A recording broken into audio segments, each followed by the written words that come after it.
जगत व्याप्तम् ब्रह्म विष्णु शिवात्मकम् गुरु परतरम् नहीं किंचित् तस्मै श्री गुरुवे नमः। सर्वे भवन्तु सुखिनः सर्वे सन्तु निरामयाः सर्वे भद्राणि पश्यन्तु मा कश्चित् दुर्भाग् भवेत्। परम तत्वाधार परम पुरुष पूर्ण धनी हजूर मालिक कुल पुष्करदास जी महाराज की पवित्र आत्माओं, सभी सत्संगी भाइयों बहनों माताओं बच्चों बुजुर्गों सबको राधा स्वामी। आज आचार्य जयश्री ने जो सत्संग दिया वो बहुमूल्य सत्संग है। ये सच्चाई है और ये उनके दिल से निकली हुई सच्चाई है। इसमें कोई भी शब्द किताबी ज्ञान नहीं है। मुझे पुष्करनाथ जी अक्सर कहते थे कि राजेश जयश्री इंटेलेक्चुअल है, लेकिन इंटेलेक्चुअल की एक खासियत होती है कि जब उसके तर्क के हिसाब से कोई बात उसको जच जाती है तो दुनिया की कोई ताकत उसे बदल नहीं सकती। आम सत्संगी भावुक होते हैं और उनके विचार बदले जा सकते हैं, बदल जाते हैं, लेकिन जो इंटेलेक्चुअल सत्संगी होता है उसका भाव एक बार बन गया तर्क के आधार पर, उसे कोई नहीं बदल सकता। तो आज जो इन्होंने अपना विवरण बताया, चिट्ठा बताया, वो 100% सही है। मीरा के भजन गा करके, रामायण की पंक्तियां गा करके, गीता के श्लोक गा करके, कबीर के दोहे गा करके, साखी गा करके बहुत लोग मस्त होते हैं। बहुत लोगों को बहुत ज्ञान पैदा हो जाता है, लेकिन मीरा अपने भजन गाते हुए किस भावना से गाती थी, उसको सशरीर मोक्ष मिला क्या? उसके पद पढ़ने वालों को, प्रेम से पढ़ने वालों को मोक्ष मिला? नहीं। क्यों? क्योंकि उसके जो अपने भाव थे, उसकी जो अपनी आत्मा की आवाज थी, वो उसकी थी, वो उससे प्रभावित थी और उसके प्रभाव से परमात्मा प्रभावित हुआ। अगर वैसी तड़प दूसरे वाले की भी हो तो संभव है कि उसको भी वो गति प्राप्त हो जाए। इसलिए यहाँ पर भाव के भूखे हैं भगवान। भाव से जो उनको भजे वो उनका हो जाता है। दूसरे ने किस भाव से भजन गाया था, आप कितना ही उस भाव को ले आओ, अंतरात्मा जानती है कि उसके उस मन में उस समय क्या तड़प थी, वो आपके तड़प बन नहीं सकती। इसलिए उसका प्रभाव उतना नहीं होगा जितना कि उस ओरिजिनल गायक का था। यही बात जयश्री ने अपने सत्संग में बताई कि इनके अंदर जो तड़प थी, वो तड़प हर एक के मन में हर समय नहीं रह सकती। पुष्करनाथ जी कहते हैं, सत्संग की कोई एक बात अगर तुम्हारे अंदर में चुभ गई तो तुम्हें सद्गुरु से प्रेम हो जाएगा। वो कहते हैं लोग बाग इसीलिए सत्संग में नहीं आते, इसीलिए ध्यान से सत्संग नहीं सुनते कि कहीं कोई बात मन में चुभ ना जाए और उनका संसार ना बिगड़ जाए। बचते हैं, मरोड़ आती है गुरु की बात सुनते हुए। क्यों? क्योंकि गुरु संसार से तोड़ने की बात करता है, परमात्मा से जोड़ने की बात करता है, और सत्संगी आते हैं संसार से जुड़ने के लिए। गुरु के पास भी वो संसार मांगने आते हैं, तो उन्हें गुरु की जो भावना है उनके दिल तक नहीं पहुंचती। यही वजह है कि सत्संग का असर सब पर एक जैसा नहीं होता। जिसको परम दयाल जी कहते हैं, मानव दयाल जी भी कहते थे, शब्दानंद जी भी कहते, जिसको संसार से ठोकर लग गई है वो परमात्मा की तरफ आता है, उसे सदगुरु की बात जचती है। कृष्ण भगवान कहते हैं गीता में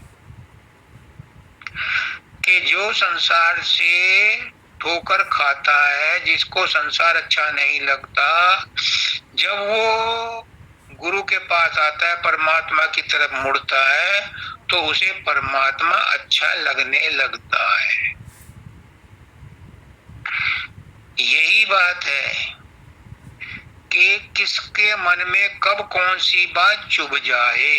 क्यों? क्योंकि वो संसार से छक चुका है, थक चुका है, तो गुरु की बात कौन सी उसे लग जाए जिससे उसका हृदय परिवर्तित हो जाए, जिससे उसका मन बदल जाए, ये उस समय पर डिपेंड करता है कि वो किस स्थिति में कितना व्याकुल है। भूखे को रोटी दो तो वो बासी रोटी भी बड़े मजे से खाता है, सूखी रोटी भी बड़े मजे से खाता है। पेट भरे हुए को दो तो उसे खीर भी अच्छी नहीं लगती, उसमें भी कहता है इसमें तो किशमिश भी नहीं है, इसमें तो मीठा भी कम है, यानी उसकी भूख ही नहीं है तो उसे स्वाद भी नहीं आता। जो प्यासा है उसे कैसा भी पानी दोगे वो उसको प्रेम से पिएगा, वरना तो कोल्ड ड्रिंक भी पसंद नहीं आती। ये अपनी अपनी चाहत के ऊपर डिपेंड करता है। आज बहुत अच्छा सत्संग दिया, जिनको जरूरत है वो उससे आज प्रेरणा ले सकते हैं। ऐसी कोई भी चीज इस संसार में नहीं है जो असंभव हो। शर्त है कि आपके अंदर चाहत हो। अगर आपके अंदर चाहत है तो आपको अभी गुरु मिल सकता है, अभी, इमीडिएट, एसिड इफेक्ट। क्षिप्रम भवति धर्मात्मा शासन शांति निगच्छति, तुरंत शांति मिलती है, तुरंत परमात्मा के दर्शन होते हैं। लेकिन जितनी मात्रा में तड़प होगी उतनी ही मात्रा में आपको असर करेगा। हमारा अपना समर्पण कितना है, हमारी अपनी तड़प कितनी है, इस पर डिपेंड करता है कि गुरु ने जो कहा है वो हम तक पहुंचा कि नहीं पहुंचा। अगर हमें तड़प नहीं है, हम देखा देखी सत्संग में आ गए तो असर नहीं होगा। अगर आपको, मानव दयाल जी कहते थे कि सत्संग में मैं जब जाता था तो बहुत क्वेश्चन लेकर के जाता था, चिट्ठियों में भी बहुत प्रश्न लिखता था। वो कहते थे जब आएगा तब सत्संग में जवाब दूंगा, और उनके सत्संग में उनका जवाब मिल जाता था। क्यों? क्योंकि तड़प मेरी थी तो उनकी भी थी। जिसकी जो तड़प होती है गुरु तक वो पहुंच जाती है, गुरु उसका समाधान सत्संग में ही कर देता है। आज का क्या प्रश्न है भाई? गुरुदेव, आज पहले ऋचा का प्रश्न है। वो ये कहते हैं कि असली गुरु शरीर नहीं है, तो असली गुरु का स्वरूप क्या है और वो हमें कैसे मदद करता है? बहुत सुंदर, बहुत सुंदर। ये किसको ख्याल आता है? ये उसको ख्याल आता है जिसे संसार में रुचि नहीं लग रही, वो गुरु की तलाश में निकलता है, उसे गुरु चाहिए। सारे संत महात्मा कहते हैं, बल्कि छेरा वाले एक हैं,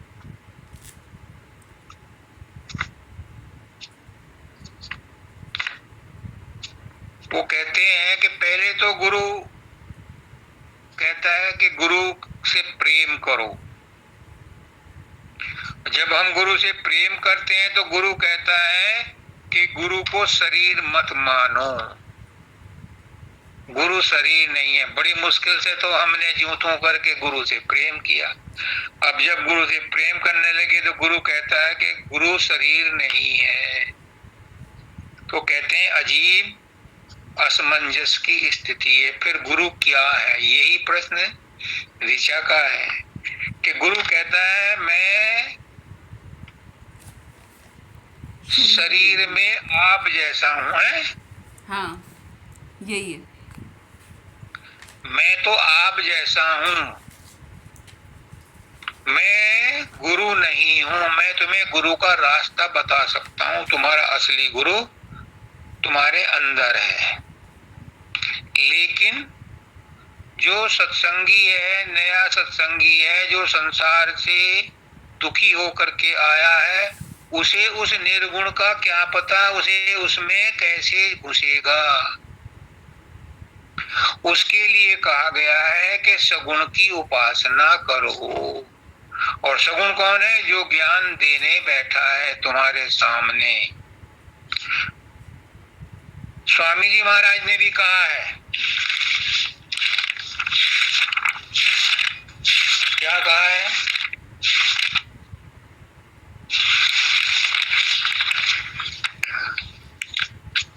गुरु मोहे अपना रूप दिखाओ।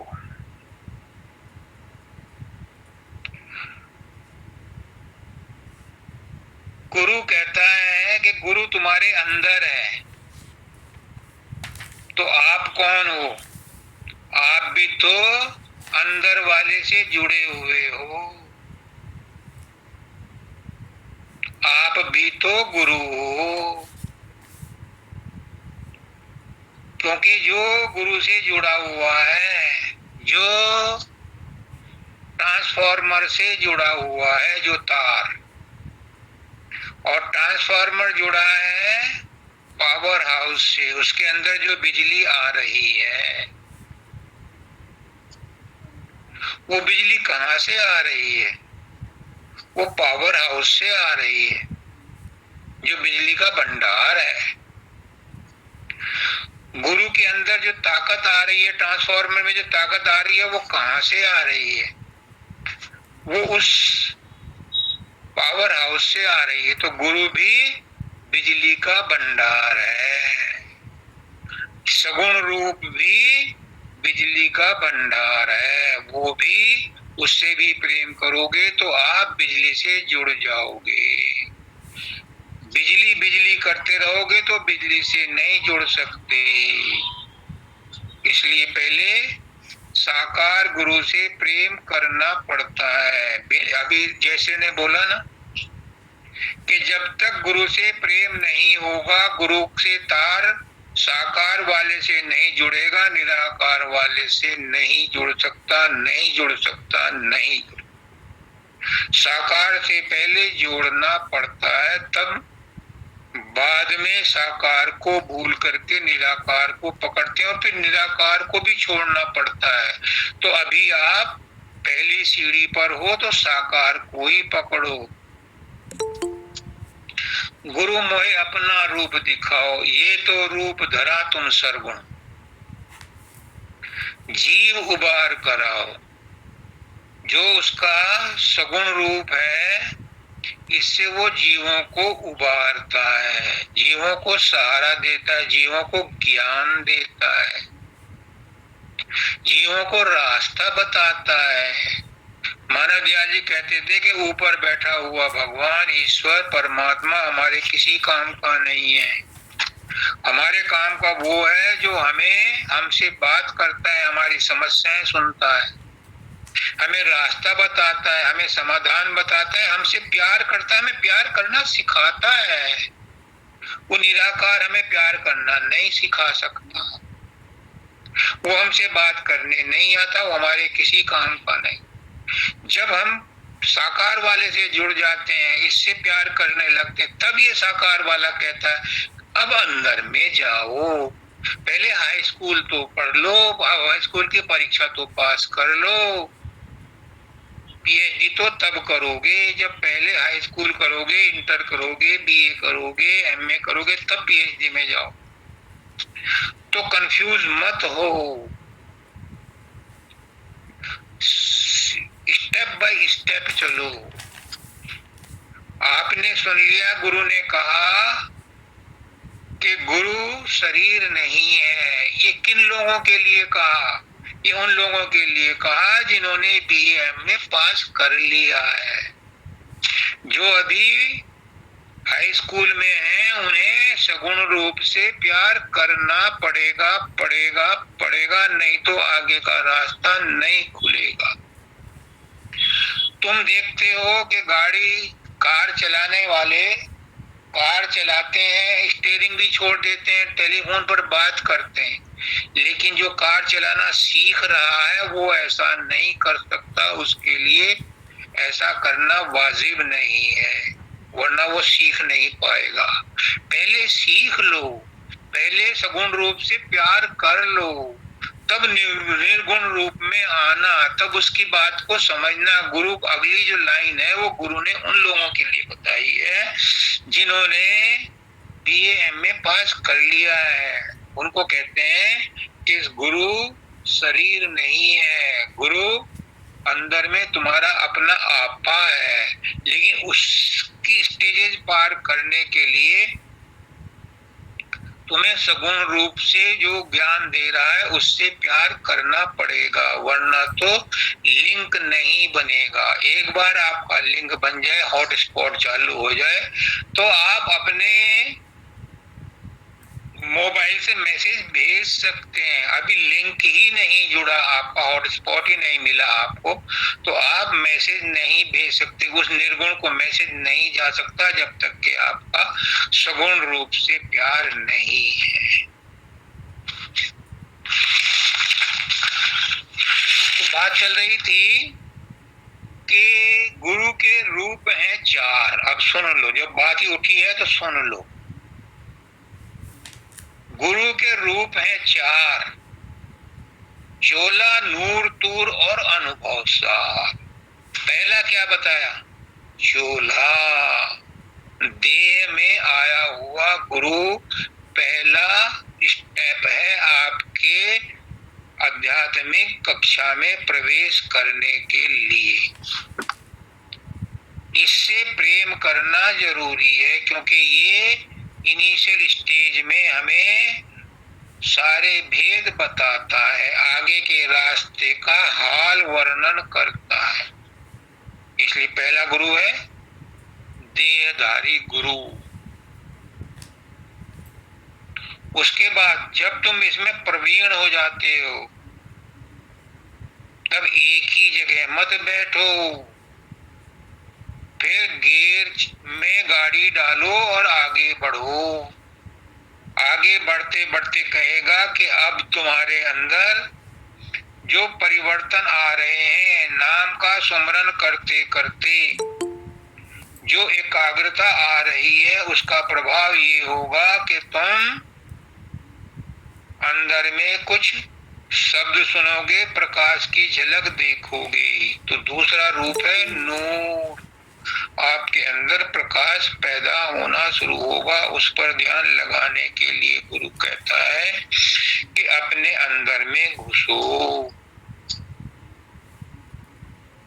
फिर जब आप गुरु के नूर, गुरु के रूप पर, गुरु के प्रकाश रूप में ध्यान लगाते हो, गुरु का रूप जब बन जाता है तो वो हार्ड मास का रूप नहीं मानना, वो ऐन चैतन्य है, वो नूर का ही रूप है, प्रकाश का ही रूप है, वो आपका निराकार का साकार रूप है।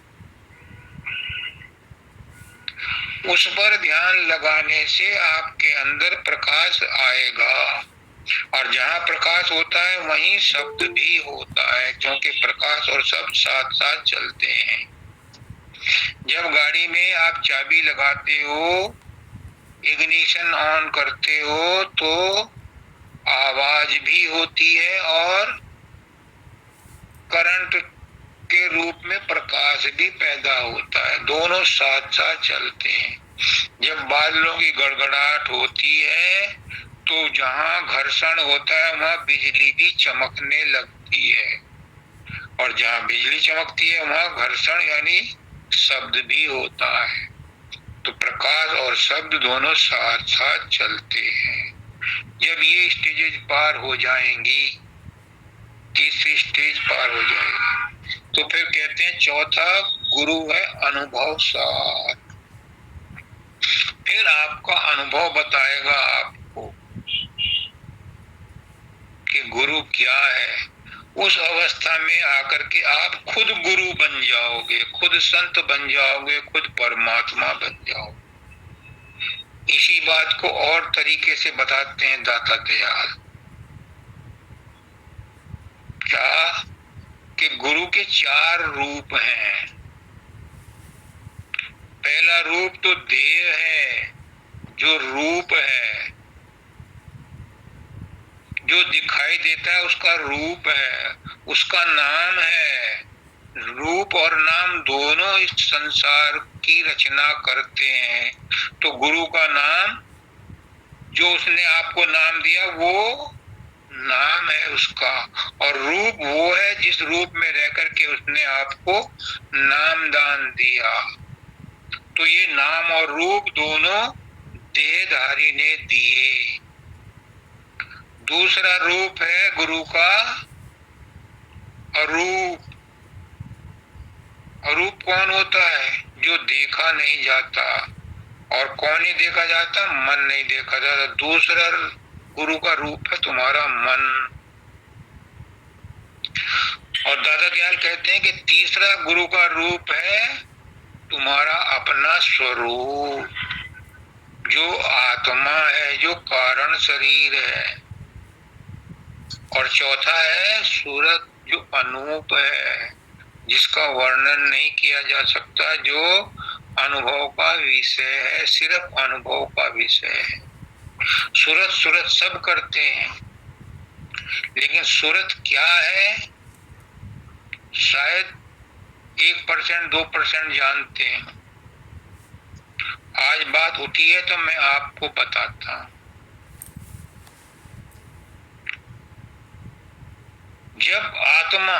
जब सूरत सतलोक से चली, क्योंकि बिना सूरत के काल ने सृष्टि रची लेकिन वो खड़ी नहीं हो सकी, तो उसने फिर मालिक की भक्ति करी और सूरतों को मांगा। जब सूरत आई तो यहाँ पर जो सृष्टि थी उसमें जान आई, तो वो सूरत आकर के शरीर में मन के साथ मिली, ब्रह्मांड में आई, मन के साथ मिली तो आत्मा कहलाई। शरीर में आई, काम क्रोध लोभ मोह में फंसी तो जीवात्मा कहलाई। वो आकर के यहाँ फंस गई। हो सकता है मैं गलत हूं, मैं कोई दावा नहीं करता, मैं वही कह रहा हूं जो गुरु मुझसे कहलवा रहा है। मानव दयाल जी कहलवा रहे हैं, पुष्करनाथ जी कहलवा रहे हैं। इसको चिताने के लिए जो फंसी हुई आत्मा है तो ये भी उसी की सूरत। इसको चिताने के लिए मालिक खुद शब्द के रूप में खोपड़ी की चोटी पर बैठा है, और जहां वो बैठा है वहां से धुनकार निकल रही है। वो जो धुन निकल रही है उसका धुनी वो खुद है शब्द। जो सूरत है वही शब्द है, जो शब्द है वही सूरत है, जो धुन है वही धुनी है, जो धुनी है वही धुन है। वो उसको चिता रही है। और जब ये सूरत मन के साथ लग करके उस धुन को सुनती है जो यहाँ से चल रही है, और जब उसके सामने आती है, उससे उसकी ट्यूनिंग हो जाती है, तो वो जो धुन यहाँ से चल रही है वो हमारी सूरत को जो फंसी पड़ी है, यहाँ ब्रह्मांड में फंसी, फिर तीसरे तिल पर आकर के फंसी, उसको जब वो खींचती है तो उसे अपने घर का पता लगता है। इसी को कहते हैं स्टेप बाय स्टेप गुरु हमारी सूरत को ऊपर चढ़ाता है। कौन सी सूरत को? जो फंसी हुई है। कहाँ ले जाता है? जो जागृत में है, जो शब्द ऊपर से आ रहा है उस धुन के साथ जब इसको जोड़ता है तो वो धुन उसे खींचती है, वो है असली सूरत। और जब बाबा फकीर कहते हैं कि मैं उस चीज को ढूंढता हूँ जो शब्द को सुन रही है और प्रकाश को देखती है, कौन सी है? वो असली वाली जो यहाँ से निकल रही है। जो फंसी हुई है वो तो फंसी हुई है, जब वो ऊपर उसके साथ पहुंचती है तो वो कहते हैं मैं गुम हो जाता हूँ, अपने आप को भूल जाता हूँ। क्यों? क्योंकि सूरत सूरत में मिल गई तो फिर क्या बचा? मन ब्रह्मांडी मन में मिला त्रिकुटी में, फिर क्या बचा? आत्मा परमात्मा में मिल गई, फिर क्या बचा?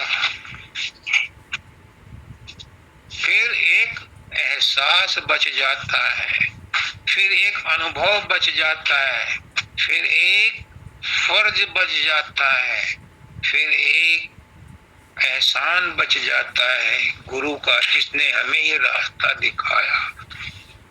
तो गुरु के रूप है 4। इनमें से आप एकदम से टॉप वाले को ना पकड़ो, धीरे वाले से चलो, धीरे धीरे स्टेप बाय स्टेप चलो। जो सुना था वो तो बात ठीक है कि गुरु शरीर नहीं है, लेकिन शरीर वाला गुरु ही असली गुरु की पहचान कराता है।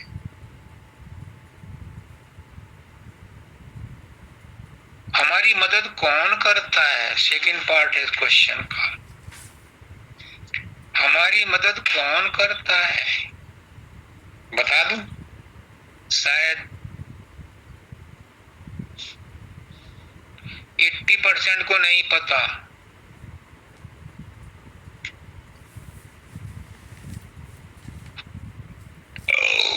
हो सकता है मैं गलत हूं, 16 अन्य गलत हूं, कोई जरूरी नहीं।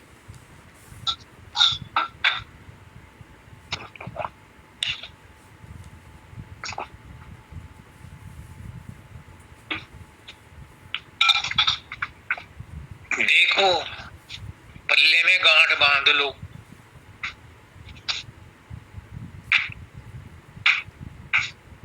आत्मा या विशुद्ध आत्मा अपने आप में कुछ नहीं करती, सिर्फ शक्ति का भंडार है। इसकी शक्ति लेकर के क्रियाशीलता किसमें आती है? वो आती है मन में। मतलब कहने का है कि जो कुछ भी करता धरता है वो है मन, और मन भी 2 हैं, एक अंतर्मन, एक बाहरी मन, एक सुमन, एक कुमन। जो सुमन है वो आंतरिक अंतर आत्मा के साथ जुड़ा हुआ है, अंतर्मन है, वो हमेशा सूरत के साथ रहता है, आत्मा के साथ रहता है और परमात्मा के साथ रहता है। जो बाहरी मन है ये संसार में विषय वासनाओं में घुसा रहता है, वहीं पर इसको आनंद आता है। जब अंदर मन इसको खींचता है और बाहर से इसको चोट लगती है, संसार इसको धोखा देता है, तभी अंदर की तरफ मुड़ता है। और जब दोनों मन मिल जाते हैं तो ये मन ही आत्मा या सूरत को ऊपर चढ़ने के लिए मदद करते हैं। हमारे सांसारिक कामों में भी मन ही हमारी मदद करता है, मन ही हमें नीचे धकेलता है, मन ही हमें ऊंचा उठाता है। कहने का मतलब ये है कि इस मन को बेकार में दोष मत दो। ये मन परमात्मा का अंश है, काल का अंश है। काल किसका अंश है? परमात्मा का अंश है। मानव दयाल जी कहते हैं काल और दयाल एक ही है। तो मन भी गैर नहीं है। मन की वृत्तियों को सुधारो तो ये सुमन बन जाएगा। ये अंतर मन में मिल करके आपकी आत्मा को ऊपर चढ़ाएगा। कैसे कैसे कैसे? बहुत बड़ा प्रश्न है और आसान सा तरीका है कि जो कुछ भी हुआ उसे भूल जाओ, पुरानी बातें भूल जाओ, आज की बात भी भूल जाओ। भूलने में ही भलाई है।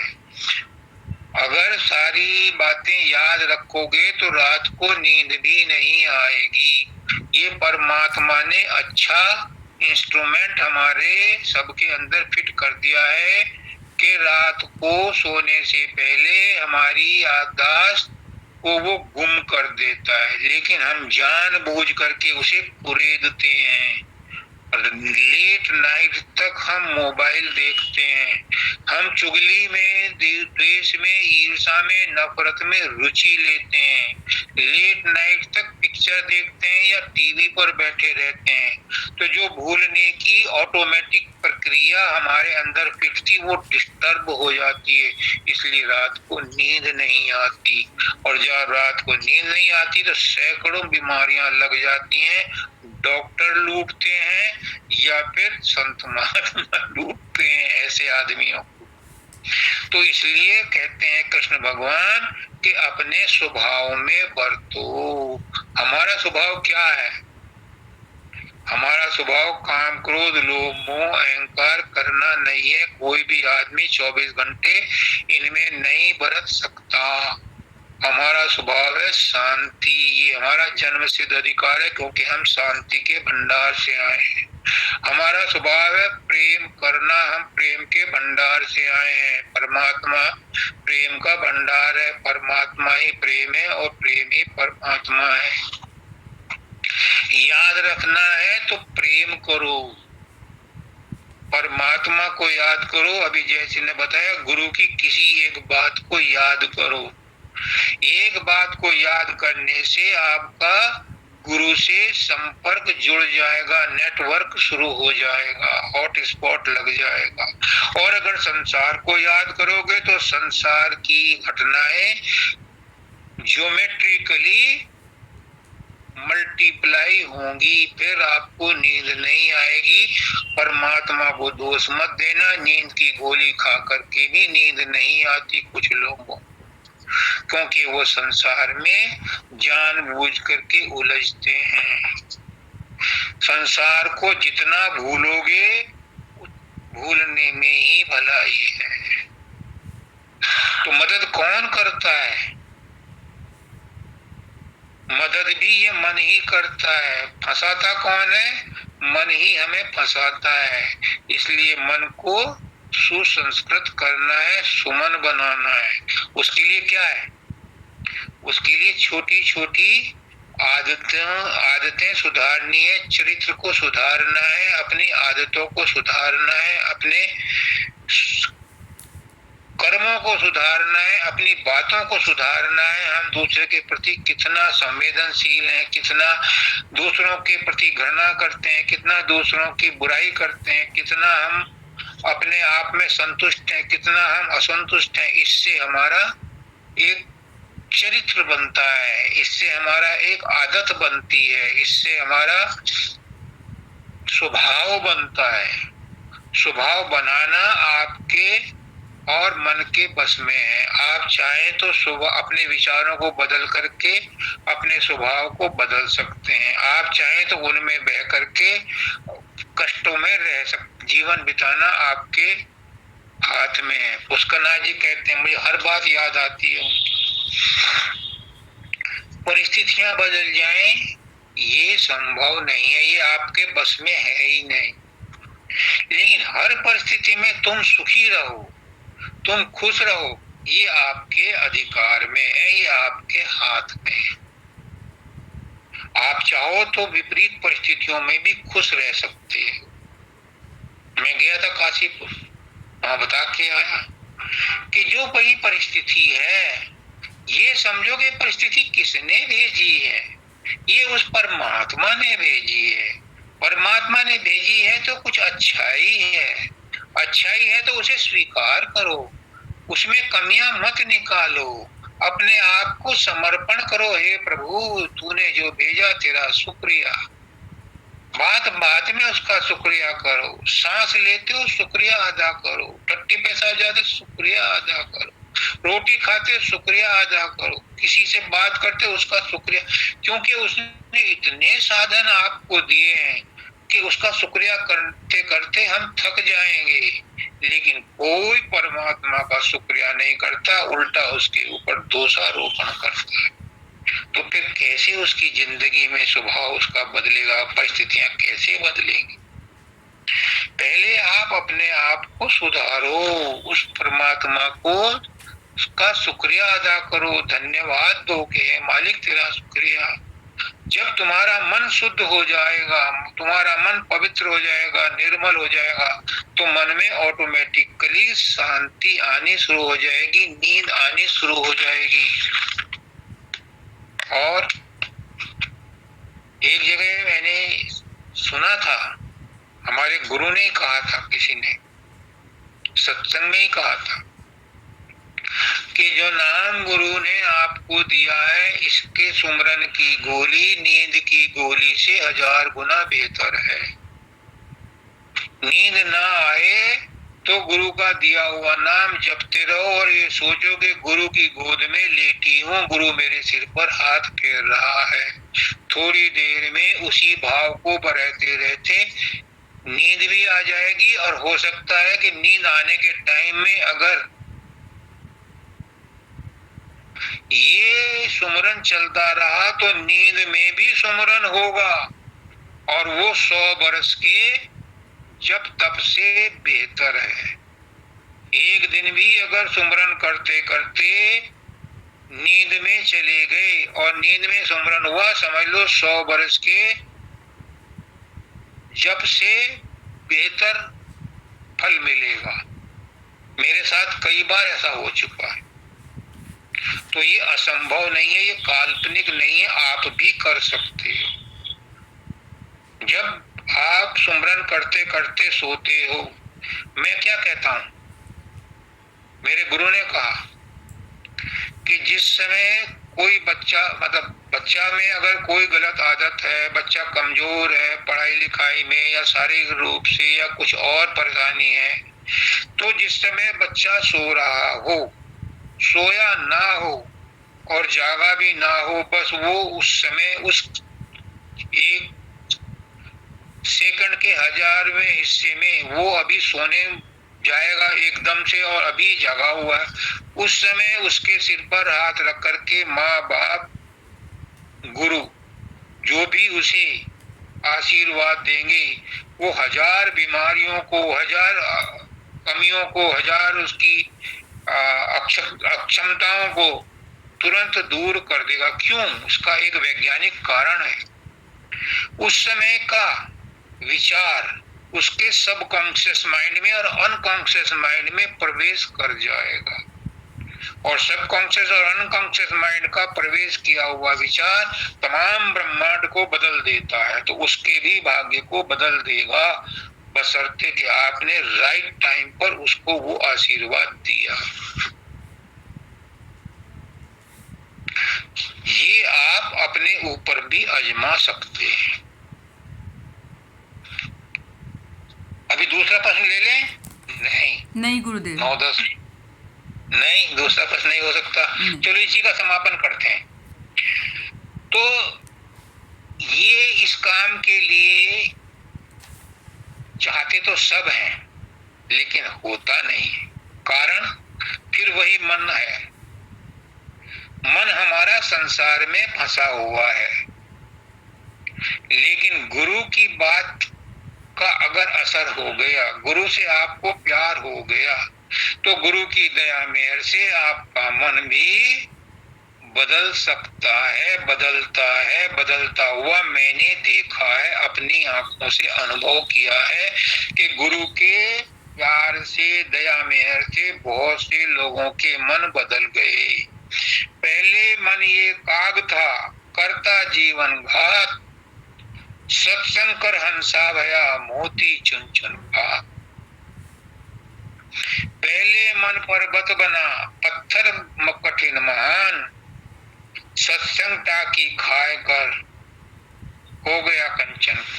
सत्संग में सदगुरु के वचन से, उसकी दया मेहर से, क्या बताऊं दया मेहर क्या होती है। जब कभी पर्सनली सत्संग में बैठोगे, महसूस करोगे, जय श्री को महसूस हुआ।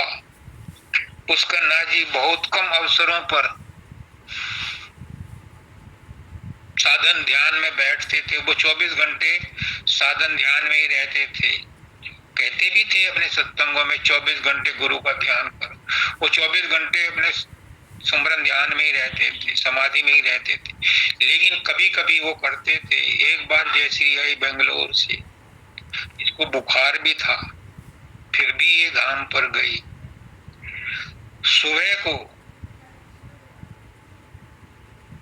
उसका नाथ जी ध्यान से उठे और इसे उंगली से इशारा किया, इसे बुलाया, गले लगाया। वो है दया दृष्टि, प्रेम की दृष्टि, कभी कभी मिलती है, हर एक को नहीं मिलती। ऐसे जब गुरु किसी पर दया दृष्टि करते हैं तो क्षण में करें निहाल। साधन अभ्यास गया भाड़ में, गुरु की दृष्टि पड़ गई, हो गया कल्याण। पहले मन नाला बना, बहता मैला नीर, और सत्संग गंगा से मिला गंग समान गंभीर, फिर वो भी गंगा ही बन जाता है। पहले मन था लालची, कामी, कुटिल कुभाव, सत्संगत के प्रभाव से हो गया सुबुद्धि स्वभाव। ये सत्संग का प्रभाव है, और सदगुरु के पास बैठने का प्रभाव तो और भी निराला है। अगर गुरु की दृष्टि पड़ गई, गुरु ने किसी को प्रेम से देख लिया, देखता है सबको, वो सामान्य दृष्टि है। गुरु की संगत में पापी भी आते हैं, वो उन्हें भी प्यार करता है, लेकिन सामान्य दृष्टि से। सूरज की किरणें दिन भर निकलती हैं, दिन भर काम करती हैं, वो सामान्य दृष्टि से। विशेष दृष्टि से कोई उन्हें सोलर पैनल में जमा ले तो रात को भी काम करती हैं। ऐसे ही गुरु की दया दृष्टि जब विशेष किसी पर पड़ती है तो वो निहाल हो जाता है। मैंने देखा है, मैंने महसूस किया है। जब गुरु के कहते हैं ना कि सीना पसीना, आमने सामने बैठ करके जब गुरु किसी को सिर पर हाथ रख दे, प्रेम से अभिभूत हो करके, समझ लो कल्याण हो गया।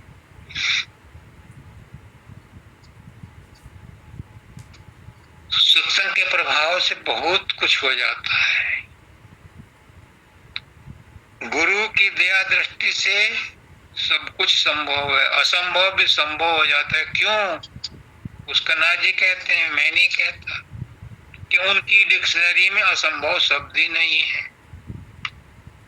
जिसको इंग्लिश में इम्पॉसिबल कहते हैं, उसको भी उन्होंने तोड़ करके कहा आई एम पॉसिबल।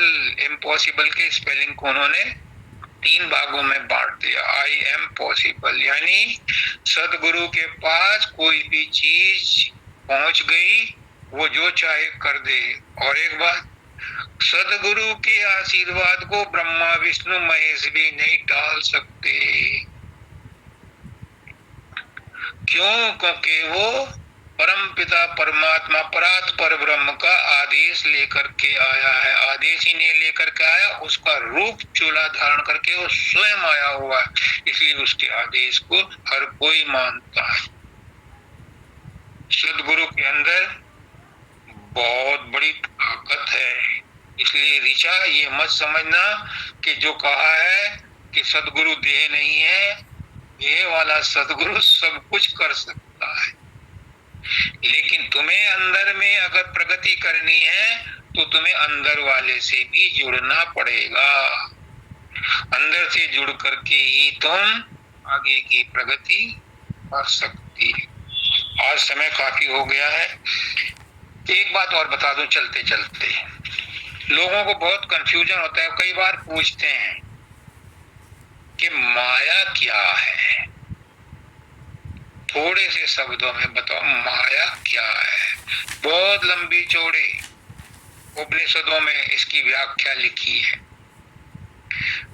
कई कई दिन तक व्याख्या चलती रहेंगी, व्याख्यान चलते रहेंगे, लेकिन माया एक्चुअली में है क्या। बहुत कुछ कहते हैं कि जो दिखती है वो है नहीं, जो है वो दिखता नहीं, ये सब माया, सब कुछ सही है।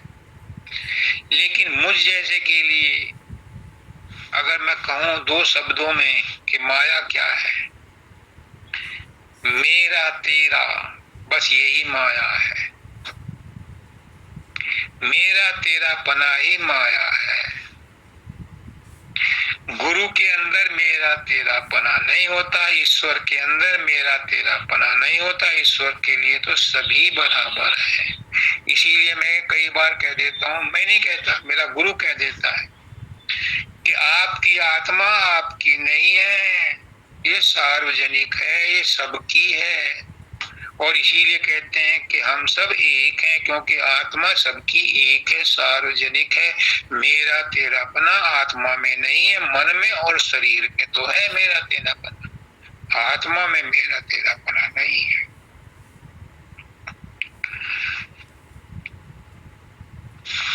आज काफी हो गया। सबको राधा स्वामी।